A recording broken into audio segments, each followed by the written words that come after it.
What is going on, my YouTube family? It has been a little bit, so I know for a fact I told you guys that I was going to be out in the garage more lately, but the problem is that I've been waiting for parts, and parts are, one, very expensive, and two, very hard to get a hold of, to be honest with you. So what I'm about to show you actually is for Ivy. So Ivy has been sitting right here ever since like I last took it out. It is a very, very fun car, but I think it's time to actually max this turbo out. So if you guys do not know what Ivy is packing underneath the hood, it is a 2.3 liter stroker. The head is semi-built. I'm not gonna say like super built. It's got beehive springs and retainers, and it has a set of Kelford 272 cams. The bottom end is a stock 100 millimeter crank from a 4G64, steel beams and Wiseco pistons. So really good short block or long block to make power. So what I have is an intake manifold from AMS. I have AMS, pretty much like half of AMS's like roster, to be honest with you. So AMS intercooler pipes, intake manifold. I have their turbo kit, and I think that's really it. I have a bunch of stuff from intercooler. I have their intercooler as well. So yes, I have a bunch of stuff from AMS, and when I first got this car, AMS was the goal to make everything pretty much AMS, but you know, some things happened, and you know, some things, other stuff kind of went into this, but that's neither here nor there. So you guys haven't seen this in a little bit. So last video that you guys did see this car, I did do the coating, and it's really weird, the coating. It was shiny like this, and then it started to flake, which I don't know if that's normal or not, but it actually looks like it could be normal. Once it actually heats up, it starts to bubble and flake off. Yeah, you can't really see anything flaking off now, but it actually gives me this really nice like sheen color, so it's not like shiny like this. It's kind of like a off color. But yeah, would I suggest doing it? I don't know, it's 50-50. But everything in this car is built for power. The transmission is built, pretty much the transfer case built. Everything is built to handle good power. So the 5-speed is really good for like whatever pretty much you can throw at it, to be honest with you. As far as I know, if you do like the little things like the transfer case and maybe like upgraded synchros, like you can do 1,000 horsepower. I don't know, you know, correct me if I'm wrong, but not a big deal. But the turbo kit that I do have, it is a 6262 turbo, and it's mated to an old school like AMS exhaust manifold with a 38 millimeter wastegate. So that might be my downside, but I don't exactly know, honestly. I know I do have on the back housing of my turbo is a 63 AR. So I already know that's gonna restrict me hella crazy, because from what I was told, this is a 700 horsepower turbo, which is fantastic. The problem is, I think that back housing is gonna limit me to what, to about the mid 600s, low 600, mid 600s. That's kind of where, in my head, it'll probably go.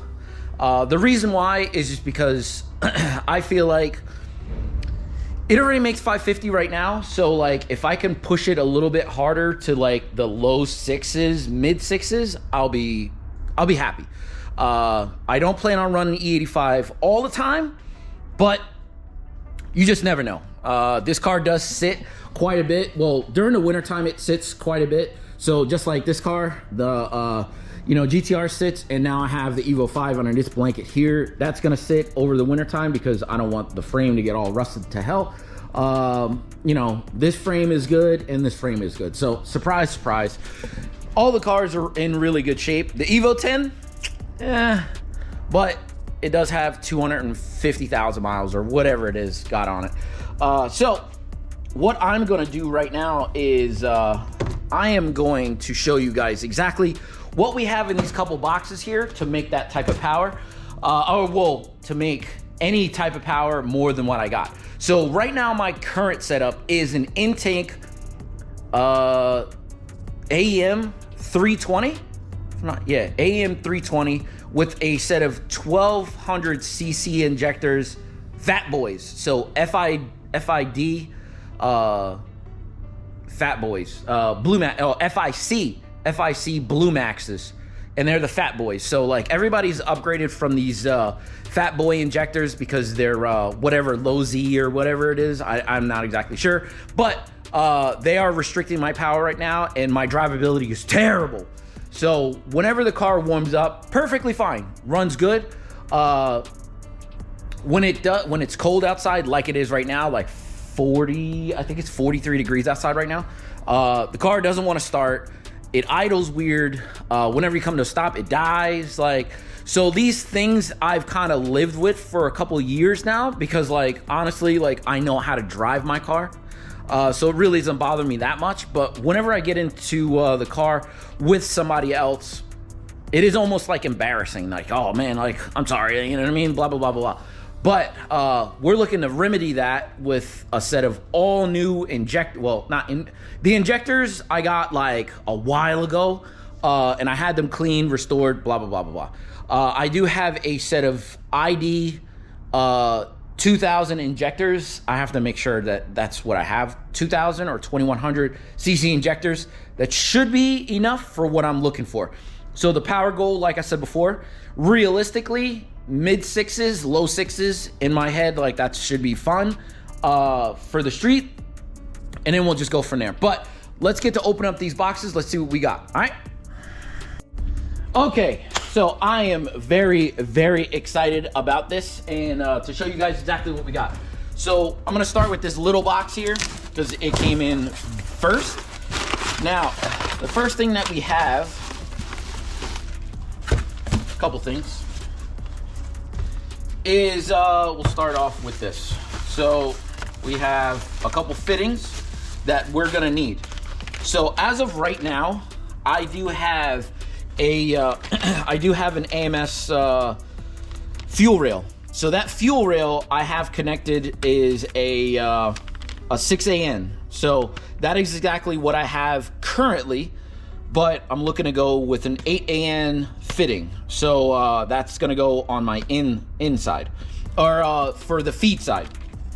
So the 6AN that I had on my feed side is actually gonna go onto my return, where I can actually use something else. So I'll show you exactly what we got.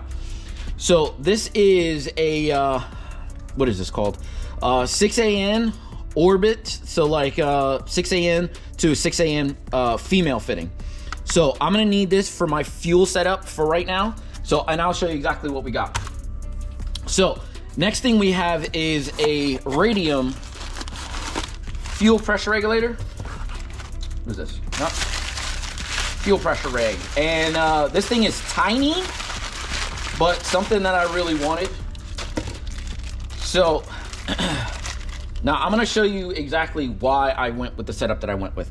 So this thing is really, really nice. So this goes at the end of your fuel rail and actually butts right, well, it connects right to your fuel rail.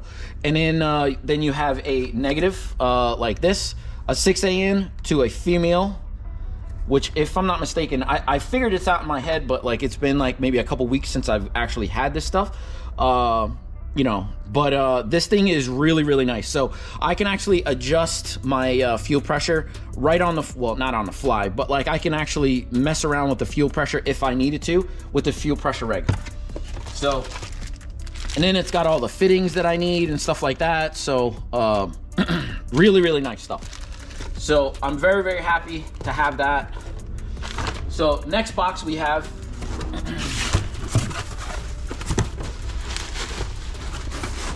this, and we'll go with this, and we'll go with this. Okay, so first thing we got is our fuel filter. So since I will be running E85, I did get a Bulletproof Racing fuel filter. So if you guys have not already realized, Bulletproof is where I'm going with this. So Bulletproof makes a in-pump dual fuel pump. So let me unwrap this bad boy. And this is the star of the show. So this is my Bulletproof Racing in-tank dual fuel pump, right?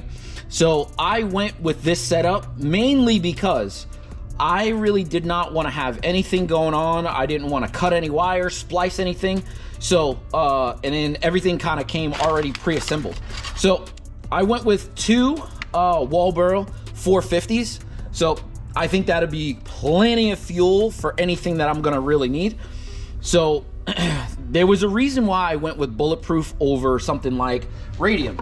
So Radium makes a whole fuel kit just like Bulletproof Racing. But one of the things that attracted me to this instead of Radium is that it retains the stock connectors. So all I have to do is really just drop this in.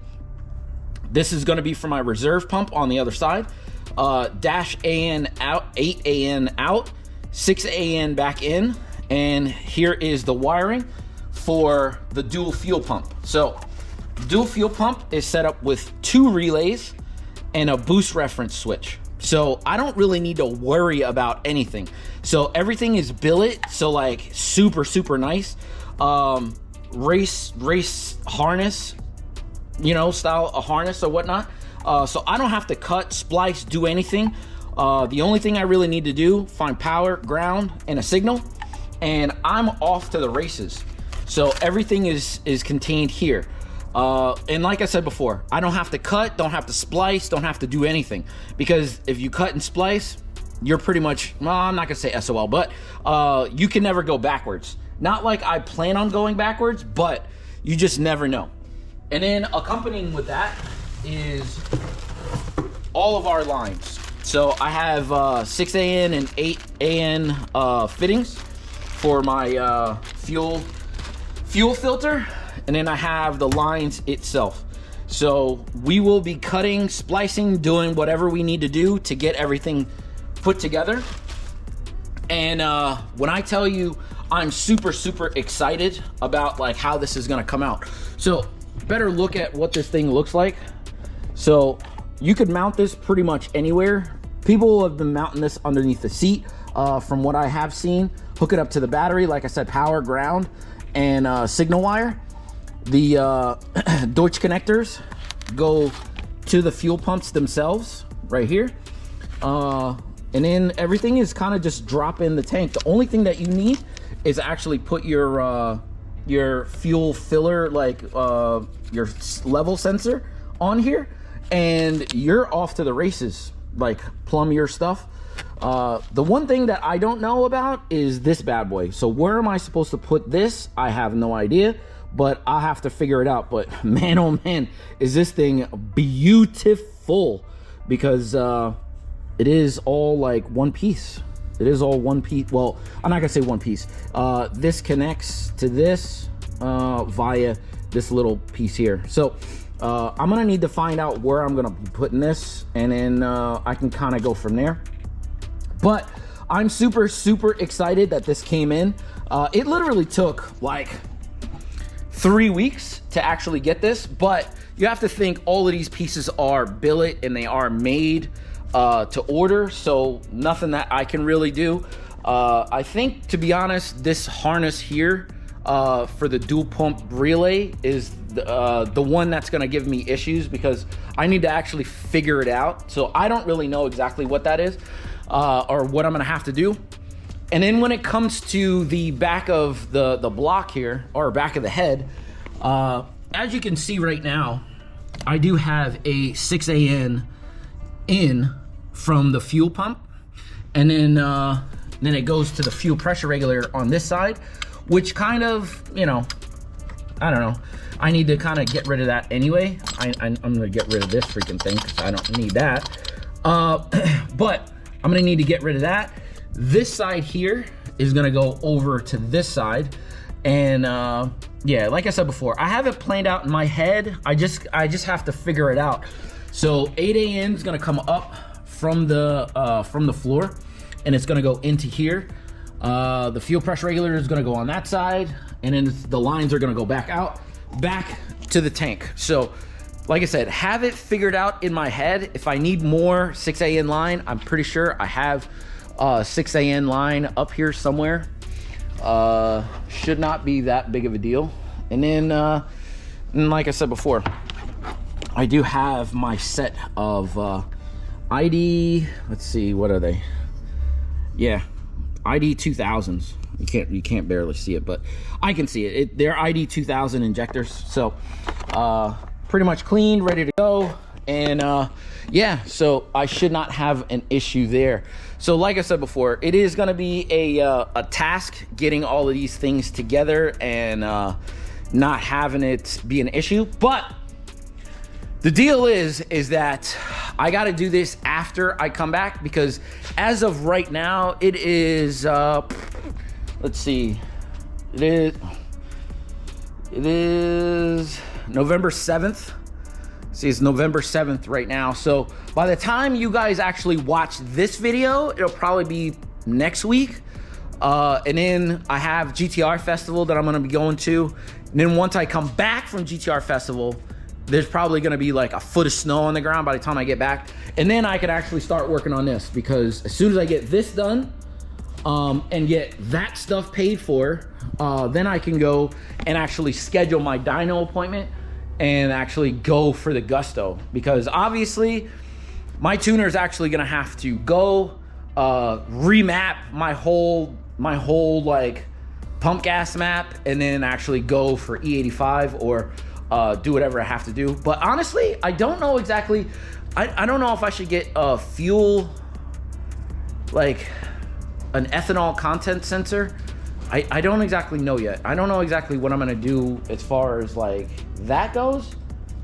Yeah, I don't know yet. But yeah, there's a couple things I still need to figure out. But this is what I have in planned in my head here. So whenever I start going at this, you guys will know about it. You guys, I'm gonna have some videos about it, and then hopefully we can get this bad boy on the dyno sooner than later. But we'll see how things go. So if you like this content, please like, comment, and subscribe. The next couple videos will probably be all GTR Festival videos. So like, comment, subscribe. I'll see you guys on the next one. All right, deuces.